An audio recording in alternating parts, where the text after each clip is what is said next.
Hello everyone, welcome on Guru Mantra study channel.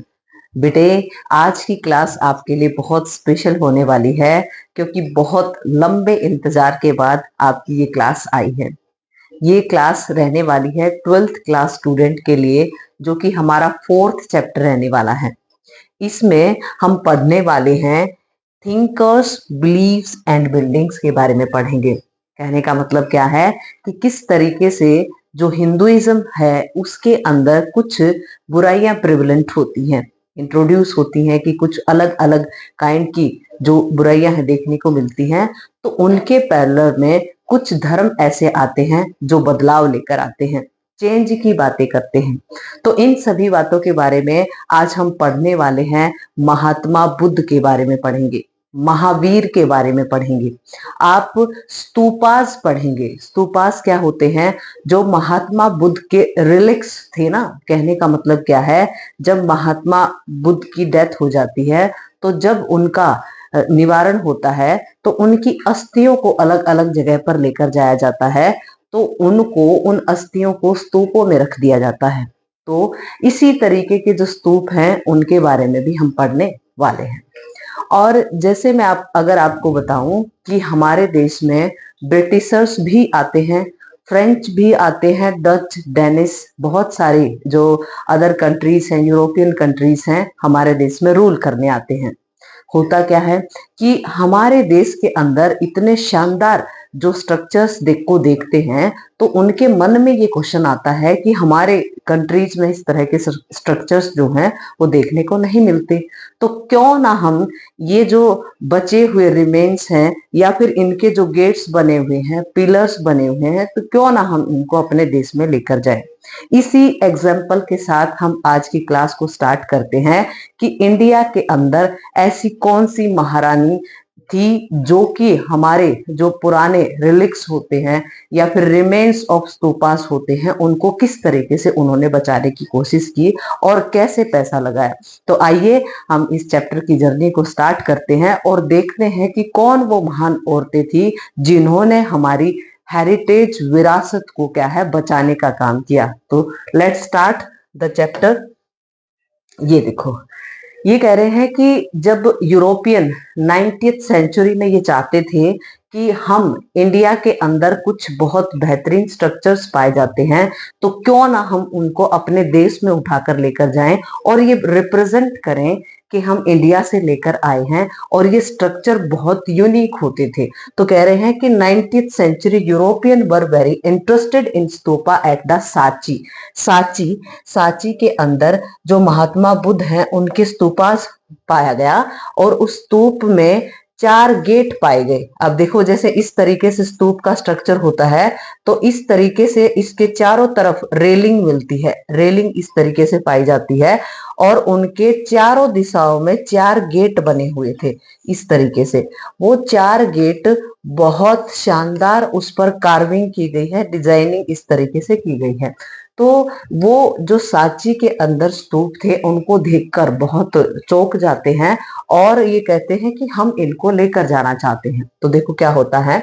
The ruler of Bhopal Shahnaz Begum and her successor Sultan Jahan Begum, यानी कि शहनाज बेगम और उससे आगे सुल्तान जहां बेगम रूल करती हैं, provide money for the preservation of the ancient site. यानी कि ये जो पुरानी स्तूपास वगैरह बने हुए थे इनको बचाने के लिए वो सहायता करते हैं। किससे सहायता करते हैं? पैसे से सहायता करते हैं। तो उम्मीद करती हूँ ये आपके चैप्टर का फर्स्ट पेज है जिस पर ये पिक्चर बनी हुई है और ये जो आपके भोपाल के अंदर शहनाज बेगम और सुल्तान जहां बेगम का जिक्र किया गया है, इस तरीके से ये इनकी पिक्चर है। तो उम्मीद करती हूँ इतना आपको समझ में आया होगा। अब जैसे हम बात करें तो बहुत, जैसे हमारे देश में हिंदुइज्म पहले प्रिवलेंट करता था, फिर मुस्लिम इन्वेडर्स के रूप में हमारे देश में आए और इन लोगों ने शासन करना स्टार्ट किया। तो बहुत सारी कम्युनिटी हमारे देश के अंदर डेवलप हो गई थी, तो बहुत धर्मों का मिक्सचर हमारे देश में देखा जाता है। इसी तरीके से वर्ल्ड वाइड जैसे धीरे धीरे हम ये कहें कि हिंदुइज्म के अंदर कुछ बुराइयां प्रिवलेंट होने लग गई थी, तो उनमें सुधार की बातें बहुत सारे फिलोसफर्स ने की। उनमें से कुछ फिलोसफर्स वर्ल्ड वाइड बहुत फेमस होते हैं, उनके कुछ नाम इसमें देखने को मिलते हैं।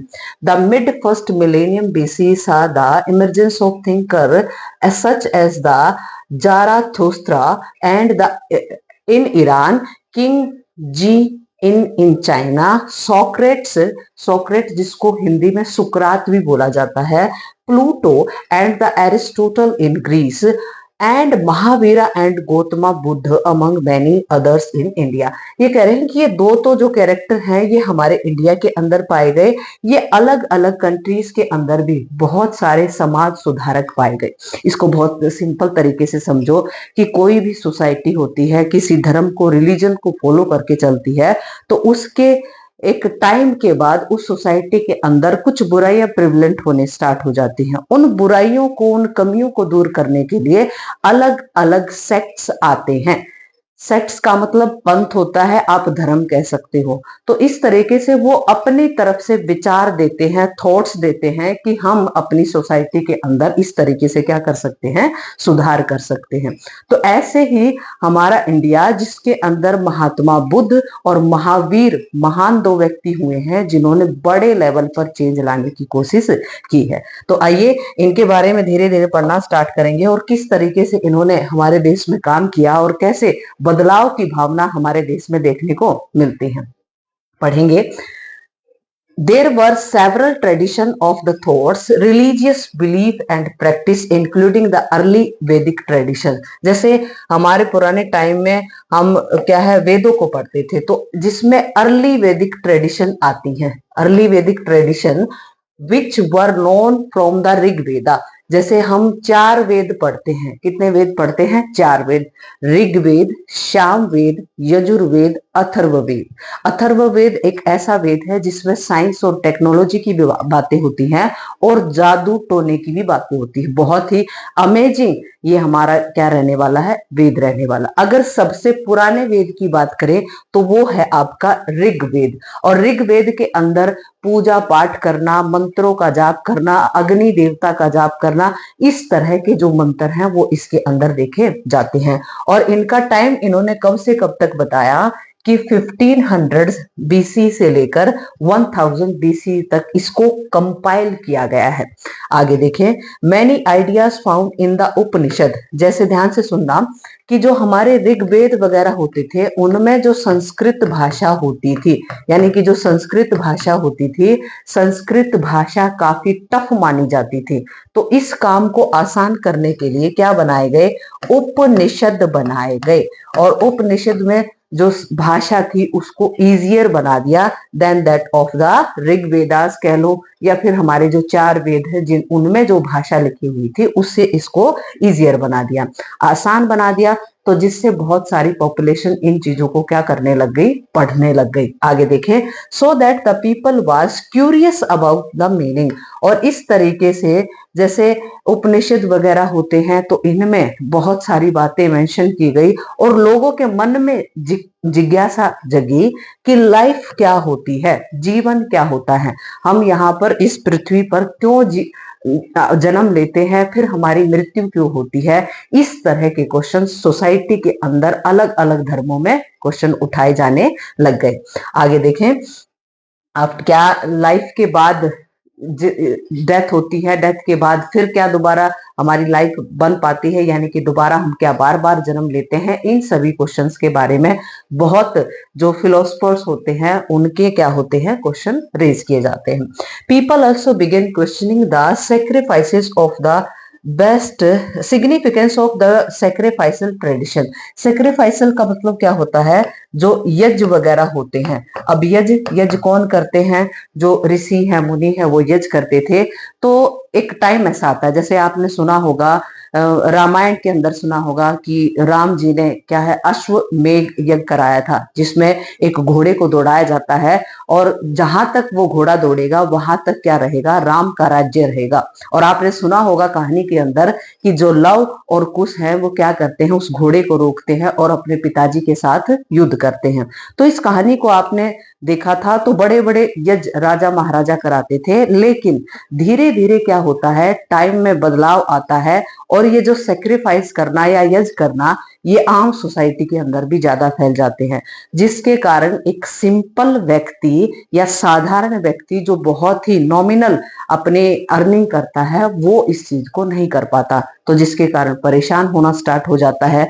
तो फिर यहाँ पर एंट्री होती है अलग अलग धर्मों के व्यक्तियों की, जो इन सेक्रीफाइसेस के बारे में, यज्ञ के बारे में एक्सप्लेन करने की कोशिश करते हैं कि ये जरूरी नहीं है कि अगर आपका सामर्थ्य नहीं है, आप समर्थ नहीं हो, तो इस तरह के जो सेक्रीफाइसेस है वो आपको करने की जरूरत नहीं है। तो इस तरह की जो बातें हैं, जैसे ये पुराना ट्रेडिशन दिखाया गया है, जो गुरुकुल प्रथा होती थी, जिसमें क्या है, जो ऋषि मुनि है या फिर स्टूडेंट्स हैं वो आपस में, उपनिषद का मतलब क्या होता है, टीचर के पास में बैठकर पढ़ाई करना, टीचिंग करना, सीखना, दैट्स कॉल्ड उपनिषद, इसको उपनिषद कहते हैं। तो उसकी पिक्चर को आपको दिखाया गया है। उम्मीद करती हूँ यहाँ तक आपको बहुत बेहतरीन तरीके से ये समझ में आया होगा। आगे देखेंगे, ये हमारा, हाँ ये नेक्स्ट पेज ही हमारा रहेगा। देखें, डिबेट एंड डिस्कशंस। अब जैसे कई बार जो टीचर्स वगैरह हैं, ये जो गुरुकुल प्रथा थी उसमें पढ़ा भी जाता था, बच्चों को पढ़ाया जाता था और टीचर्स आपस में डिबेट और डिस्कशन करते थे, और डिबेट और डिस्कशन के लिए वो एक फिक्स मीटिंग फिक्स कर लेते थे कि हम इस टॉपिक पर क्या करेंगे, डिस्कशन करेंगे।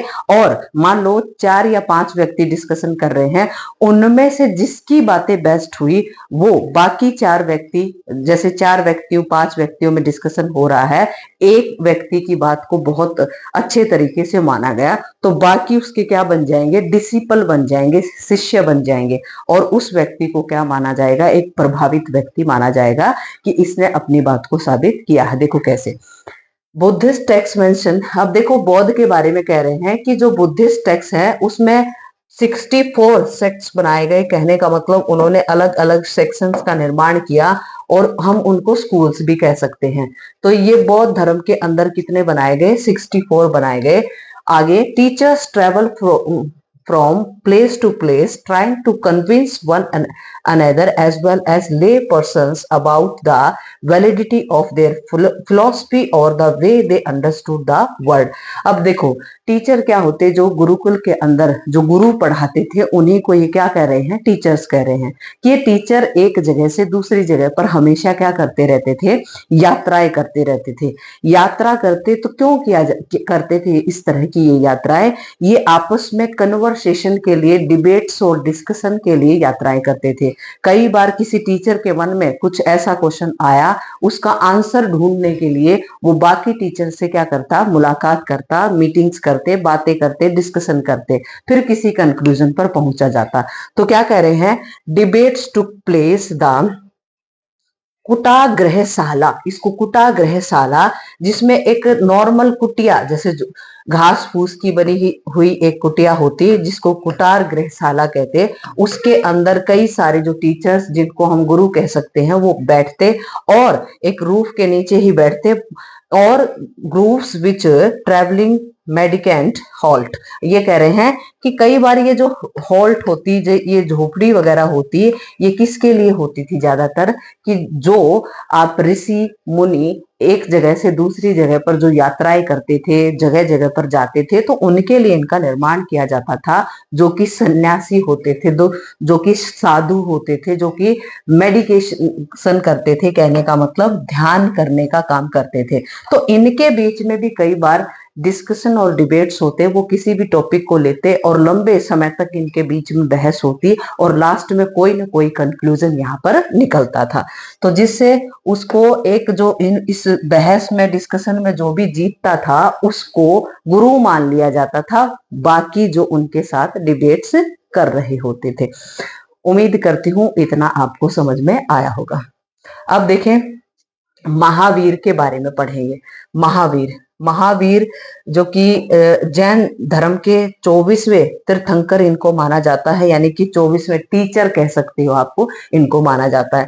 तो महावीर कौन से तीर्थंकर थे? 24वें तीर्थंकर थे महावीर। अब इनके अगर जन्म की बात करें तो इनका जन्म जो होता है वो होता है 599 ईसा पूर्व में इनका जन्म होता है, महावीर का जन्म होता है। अब महावीर 24वें तीर्थंकर थे। इनके पिता का नाम क्या था? सिद्धार्थ था, सिद्धार्थ। और इनकी माता का नाम त्रिशला, माता का नाम त्रिशला इनकी माता का नाम था। तो इनका जन्म एक सही अच्छे परिवार में इनका जन्म होता है, लेकिन ये सांसारिक दुनिया को पसंद नहीं करते थे।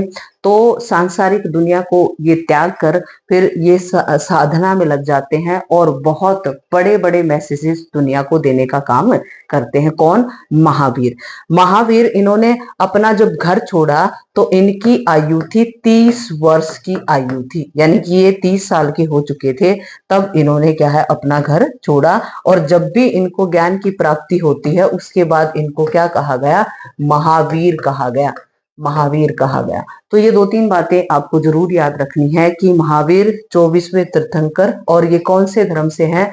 जैन धर्म से संबंधित हैं, यानी कि इनके नाम के बाद ही जैन धर्म को बड़े लेवल पर जाना गया। तो इसको थोड़ा सा और देख लेते हैं।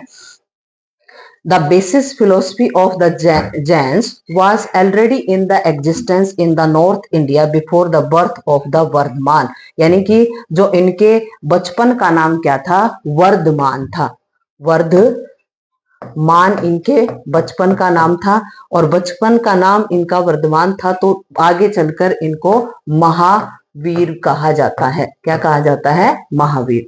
आगे फिर इस तरीके से ये महावीर आगे बहुत सारी टीचिंग्स देते हैं, बहुत सारे सोसाइटी के अंदर बहुत सारे मैसेजेस देते हैं। The most important idea in Jainism is that the entire world is animated. और इन्होंने कहा कि ये जो पूरी की पूरी दुनिया है एनिमेटेड है, कि सभी चीजों में क्या पाया जाता है? जीवन पाया जाता है। ये किसने कहा? जैन धर्म के मानने वाले तीर्थंकरों ने ऐसा कहा कि जो आपकी चाहे स्टोन है, चाहे रॉक्स है, चाहे पानी है, चाहे प्लांट्स है, सब में क्या पाया जाता है? जीवन पाया जाता है। इसको आप ऐसे समझे, सिंपल शब्दों में समझे कि जिस तरीके से आप जैन धर्म के कोई भी तीर्थंकर का अगर आप देखते हो कि जो जिसने जैन धर्म को फॉलो कर रखा है तो वो क्या करेंगे? वो अपने मुंह पर पट्टी बांध कर रखेंगे और जहां पर भी जाएंगे तो सामने पहले झाड़ू लगाते हुए जाएंगे फिर आगे बढ़ेंगे।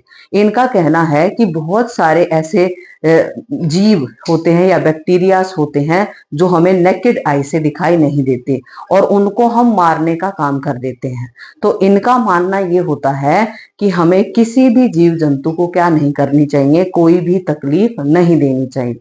और जीवन पाया जाता है किसमें पाया जाता है? स्टोन में भी, पानी में भी, पौधों में भी क्या पाया जाता है? जीवन पाया जाता है। तो इन सभी चीजों को, इन रिसोर्सेस को, इन लाइफ्स को हमें किसी तरीके से भी स्पॉइल नहीं करना है, किसी तरीके से भी परेशान नहीं करना है। ये जैन धर्म के अंदर इस तरीके से माना जाता है। आगे, non-injury to living being, especially to humans, animals, plants and insects is important according to the Jain philosophy। ये कह रहे हैं कि जो नॉन लिविंग थिंग्स हैं या फिर क्या है, कोई भी चीज ऐसी है जो आपके सामने है, लिविंग थिंग्स है, किसी भी तरीके की चीज को क्या है? तकलीफ नहीं पहुंचानी। आगे आगे बढ़ेंगे। अब जैनिज्म है, जैन धर्म को फैलाएगा कौन? बहुत ध्यान से सुनना। कोई भी धर्म अगर उसका प्रचार करना है तो उसका प्रचार किस तरीके से किया जाता है? अब मान लो कि कोई राजा किसी इलाके में रहता है, अगर वो बौद्ध धर्म को मानता है तो बौद्ध धर्म की बातों को आगे फैलाने की कोशिश करेगा। अगर वो जैन को मानता है तो जैन धर्म को आगे बहुत ज्यादा बढ़ाने की कोशिश करेगा। ऐसे ही जो राजा जिस धर्म को पसंद करता है वो उसी धर्म को क्या है? पैट्रोनेज देता है। पैट्रोनेज का मतलब क्या होता है, अपना संरक्षण देता है। अब संरक्षण देने का मतलब क्या होता है कि राजा उस धर्म के प्रचार के लिए कुछ पैसे, कुछ डोनेशन देगा, कुछ जो टीचर्स होंगे उनको सैलरी देने का काम करेगा, ताकि क्या है उस धर्म का बड़े लेवल पर क्या हो सके, प्रचार हो सके। इसको ऐसे समझो कि जैसे जो अशोका द ग्रेट जिसको कहा जाता है, उन्होंने अपने लाइफ के लास्ट टाइम में कलिंगा युद्ध के बाद एक धर्म जो बौद्ध धर्म है उसको अपनाया था, और अपने बेटे और अपनी बेटी को श्रीलंका तक भेज दिया था। क्या करने के लिए, बौद्ध धर्म के प्रचार के लिए। तो ये बहुत जरूरी होता था कि जहां जिस धर्म का अगर कोई प्रचार करना चाहता है तो उनके लिए बेस्ट होता था कि कोई ना कोई राजा या कोई बड़ा व्यक्ति उनका क्या करे, सपोर्ट करे। तो ये कह रहे देखो क्या, Jainism spread to many parts of India. Like the Buddhist, Jaina scholars produce the literature in the variety of language. बहुत important कि यहाँ पर ये कह रहे हैं कि जैन धर्म के अंदर जो चीजें टेक्सेस वगैरह लिखे गए वो अलग अलग भाषाओं में लिखे गए। जैसे क्या है, प्राकृत भाषा, संस्कृत भाषा और क्या है, तमिल भाषा। कहने का मतलब क्या है कि जैन का प्रभाव यानी कि जैन धर्म का प्रभाव इस तरीके से बढ़ा था कि अलग अलग भाषाओं में क्या है, इनको लिखा गया, इनके टेक्सेस के बारे में लिखा गया, इनकी टीचिंग्स के बारे में लिखा गया, इन्होंने किस तरह की जो चीजें हैं उनका प्रचार किया, इन सभी बातों के बारे में इसके अंदर लिखा गया है। Some of the earliest stone sculpture associated with the religious tradition were produced by the devotee of the Jaina Tirthankara। ये कह रहे हैं कि बहुत सारे जो स्टोन स्कल्पचर्स हैं वो किससे रिलेटेड हैं, वो आपके रिलेटेड हैं, जो आपके बाद में बनाए गए हैं वो तीर्थंकरों से रिलेटेड हैं। कहने का मतलब क्या है, जो तीर्थंकर जो बाद में महावीर के बाद में आए तीर्थंकर, उन्होंने बहुत सारे स्टोन स्कल्पचर्स बनाए, किताबें लिखी और जैन धर्म के बारे में प्रचार प्रसार करने की कोशिश की। तो आगे देखें,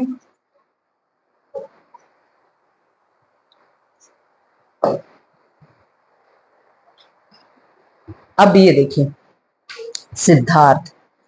सिद्धार्थ जैसे मैंने अभी आपको बताया था महावीर के पिताजी का नाम था, लेकिन सिद्धार्थ महात्मा बुद्ध के बचपन का नाम था। अब देखो कैसे, किस तरीके से इनका, जैसे गौतम बुद्ध, महात्मा बुद्ध का जन्म होता है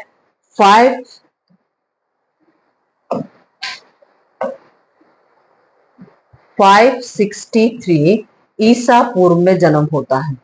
ईसा पूर्व, ईसा पूर्व का मतलब होता है BCE। 563 ईसा पूर्व इनका जन्म होता है। इनका जन्म होता है कपिल वस्तु के अंदर, और कपिल वस्तु कहां पर है, नेपाल। और प्रॉपर अगर जगह पूछ ले तो लुम्बिनी के अंदर इनका क्या होता है, जन्म होता है, महावीर का जन्म होता है। अब जैसे ही इनका जन्म होता है, ये 6 या 7 दिन के थे, तभी इनकी माता की क्या हो जाती है, डेथ हो जाती है। और इनका पालन पोषण करने वाली इनकी मौसी इनके पिताजी के साथ शादी करती हैं, वो इनका पालन पोषण करती हैं। तो अगर इनके पिता का नाम पूछे तो इनके पिता का नाम था शुद्धोधन, और माता का नाम, इनकी माता का नाम क्या था, इनकी माता का नाम था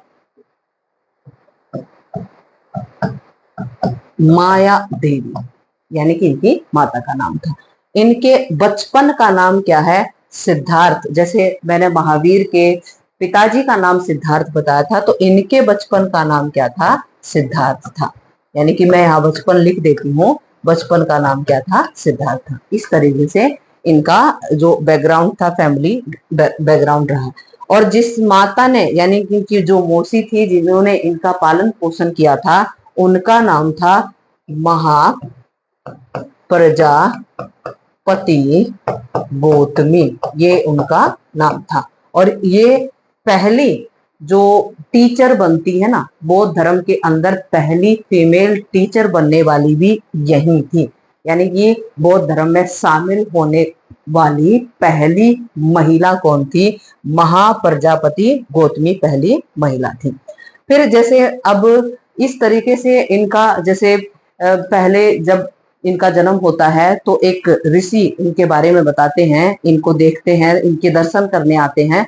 तो उन्होंने कहा था कि या तो ये बहुत बड़े क्या बनेंगे, महाराज बनेंगे, चक्रवर्ती सम्राट बनेंगे, या बनेंगे ये एक संत। अब इनके पिताजी को ऐसा सुनकर बहुत ऐसा अचंभित हुए कि मैं अपने बेटे को क्या नहीं बनने दूंगा, संत नहीं बनने दूंगा। अब कहानी सुनना बहुत इंटरेस्टिंग है कि जैसे ही ये धीरे धीरे बड़े होना स्टार्ट होते हैं तो इनके पिताजी क्या करते हैं, इनको पूरे महल के अंदर कन्फाइन कर देते हैं, सारी सुविधाएं वहीं पर देते हैं, इनको घुड़सवारी वहीं पर सिखाई जाती है, इनको आर्चरी जो स्किल होती है एज ए किंग के रूप में, क्षत्रिय के रूप में, सारी चीजें वहीं पर अवेलेबल करा दी जाती हैं।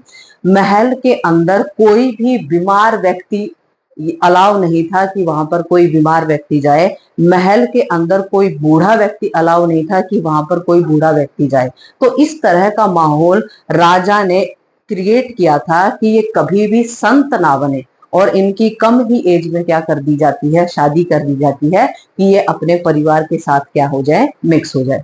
लेकिन इनके अंदर एक अजीब चीज देखने को मिलती है। ये क्या करते हैं, बहुत बार पेड़ के नीचे बैठते हैं और घंटों घंटों वहां पर बैठे रहते हैं। ये अजीब चीज इनके पिताजी को क्या कर रही थी, बहुत ज्यादा परेशान कर रही थी। अब होता क्या है, अब होता है एक दिन ये अपने सारथी को लेकर चल पड़ते हैं, अपने सारथी को अपनी बातों में बहलाते हैं, फुसलाते हैं और उनको ये कहते हैं कि आप मुझे, सभी इस महल से बाहर जाते हैं, वापस भी आते हैं, काम करते हैं, फिर वापस चले जाते हैं।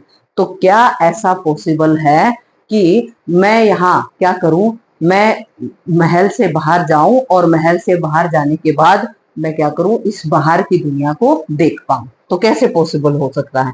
तो उन्होंने, जो सारथी है, सारथी का नाम शायद चन्ना था, चन्ना सारथी को ये लेकर जाते हैं और वहां पर अब ये विजिट करना स्टार्ट करते हैं और 4 चीजें इनको ऐसी दिखाई दे गई जिसके कारण ये क्षत्रिय होते हुए भी, राजा होते हुए भी एक संत बन गए। कैसे बने, देखो ध्यान से सुनो। ये सारथी के साथ क्या कर देते हैं, निकल लेते हैं। अब सारथी के साथ बाहर निकलते हैं तो इनको 4 चीजें दिखाई देती हैं जो इनकी लाइफ को परिवर्तित कर देते हैं। तो पहली चीज इनको क्या दिखाई देती है, ये जैसे ही सारथी के साथ निकलते हैं इनको एक बूढ़ा व्यक्ति दिखाई देता है। और बूढ़ा व्यक्ति जैसे ही इनको दिखाई देता है, क्योंकि महल में कभी बूढ़ा व्यक्ति इन्होंने देखा ही नहीं था जिसके चेहरे पर झुर्रियां हो, वो क्या है, कोई लाठी लेकर चल रहा हो, इस तरह का व्यक्ति उन्होंने अपने महल में कभी देखा ही नहीं था। अब क्या होता है, जैसे ही ऐसे व्यक्ति को ये देखते हैं तो ये सारथी से पूछते हैं कि ये कौन है, ये इस तरह की इसकी सिचुएशन कैसे हुई। इन्होंने कहा कि ये अपने जो लाइफ है, लाइफ के अंतिम पड़ाव पर हैं, यानी कि ये वृद्ध अवस्था में आ चुके हैं। तो उन्होंने देखा कि ये जो सिचुएशन है ये तो काफी ज्यादा क्या है, खराब है। अब दूसरी सिचुएशन क्या देखता है, ये एक बीमार व्यक्ति को देखता है। अब बीमार व्यक्ति एक पेड़ के नीचे, उसका जो बिस्तर है वो लगा हुआ है, वो पेड़ के नीचे खास रहा है, बड़ा शरीर उसका परेशान है। तो ऐसे ही जो सिद्धार्थ हैं वो पूछते हैं सारथी से, ये कौन है, इसकी सिचुएशन ऐसी क्यों है? तो वो कहते हैं कि हमारा जो ये शरीर है कई बार ये बीमारियों से घिर जाता है, जिसके कारण अब इस व्यक्ति के शरीर को क्या है, बीमारियों ने घेर रखा है और ये शारीरिक रूप से परेशान है। अब ऐसे ही फिर एक व्यक्ति को देखते हैं, एक शव यात्रा को ये देखते हैं। तीसरा पॉइंट, शव यात्रा। शव यात्रा का मतलब क्या होता है, एक डेड बॉडी को ले जाया जा रहा है और उसको जो अंतिम संस्कार है उसके लिए लेकर जाया जा रहा है। अब ये बहुत ही चौंकाने वाली बात थी इनके लिए कि ये क्या चल रहा है। तो इसमें ये देखा गया कि यहाँ पर उन्होंने, सारथी ने बताया कि ये इनकी अंतिम यात्रा है, यानी कि ये अंतिम पड़ाव इनका लाइफ का आ गया है। इनकी लाइफ अब क्या हो गई है, खत्म हो गई है, कि शरीर के अंदर जो जीव आत्मा है वो इनके शरीर से निकल चुकी है। अब ये बिल्कुल निर्जीव है। अब इनको क्या है, अंतिम संस्कार के लिए पहुंचाया जा रहा है। अंत में ये मिलते हैं, एक संत इनको दिखाई देता है और महात्मा बुद्ध उनसे पूछते हैं कि ये, जैसे सिद्धार्थ पूछते हैं कि ये क्या है, ये जो इंसान है जो मगन है, भजन गा रहा है, बहुत अपनी मस्ती में मगन है, ये ऐसा क्यों है? अब उन्होंने बताया कि ये जिंदा रहते हुए सांसारिक जीवन को त्याग चुके हैं, यानी कि अपने जो आसपास में प्रेम होता है, मोह होता है, इन सभी चीजों से दूर है। ये भीख मांगते हैं, खाते हैं और भगवान का भजन करते हैं और मस्त रहते हैं। तो इन चार बातों में से जो आउटर जो वर्ड है उसके बारे में इन्होंने चार बातें देखी, उनमें से सबसे बेहतर इनको क्या लगता है? ये संत का जीवन लगता है। और इन्होंने तब से ही विचार बना लिया कि मैं क्या करने वाला हूं, मैं इसी तरह का जीवन जीने वाला हूं। देखो अब, Siddharth was the son of the chief of the Shakya clan, यानी कि इनके जो पिता थे वो साक्य क्लैन के एक राजा थे। साक्य साक्य क्लैन के राजा थे, साक्य। आगे, in the search of truth explore the several path including the bodily mortification which led him to the situation of near death, यानी कि इन्होंने इतनी तपस्या की कि ये डेथ बेड पर चले गए थे। कहने का मतलब ऑलमोस्ट इनकी डेथ होने वाली थी, तब इनको क्या मिला? एनलाइटमेंट मिला। ये बहुत सारे अपने घर को त्यागने के बाद बहुत सारे साधुओं से मिले, संतों से मिले, अपने जो मन में क्वेश्चंस थे उनका सॉल्यूशन करने की कोशिश की। फिर लास्ट में ये लंबे समय तक क्या करते हैं? साधना करते हैं, मेडिटेशन करते हैं। एक रात फिर ऐसा होता है, जो आप ये नदी के किनारे पर जो पेड़ है उसके नीचे बैठे थे और तब इनको ज्ञान की प्राप्ति होती है। तो उसके बाद ये सारनाथ की जगह से पहला उपदेश अपना देते हैं, ज्ञान देते हैं। तो देखो किस तरीके से, इन सर्च ऑफ, ये हो गया, ही meditated for the several days and finally attained the enlightenment of बोध गया। बोध गया जो कि बिहार का, बहुत 1 मार्क्स में पूछा जाता है, ये बिहार का इलाका है। कहाँ का इलाका? बिहार का, जहां पर इनको क्या मिल जाता है? ज्ञान की प्राप्ति हो जाती है। अब बोध गया, बोध का मतलब ज्ञान, ज्ञान होता है यहाँ पर। After this he came to be known as the Buddha, इसके बाद इनको क्या कहा जाए? कहा गया, बुद्ध कहा गया। यानी कि बचपन का नाम सिद्धार्थ था, इसके बाद इनको क्या पुकारा गया? बुद्ध पुकारा गया। आगे, और इनको ज्ञान की प्राप्ति हो गई। एनलाइटेंड का मतलब क्या होता है? ज्ञान की प्राप्ति होना। तो उम्मीद करती हूँ इतना आपको समझ में आ गया होगा। आगे, टीचिंग ऑफ बुद्धा, यानी कि टीचिंग ऑफ बुद्धा के बारे में हम अब आगे पढ़ने वाले हैं कि किस तरीके से महात्मा बुद्ध ने कौन कौन सी ऐसी बातें संसार को दी जिससे उनको, जो उन्होंने मैसेज दुनिया को पहुंचाया कि हम किस तरीके से अपनी लाइफ को बेहतर बना सकते हैं। तो आइए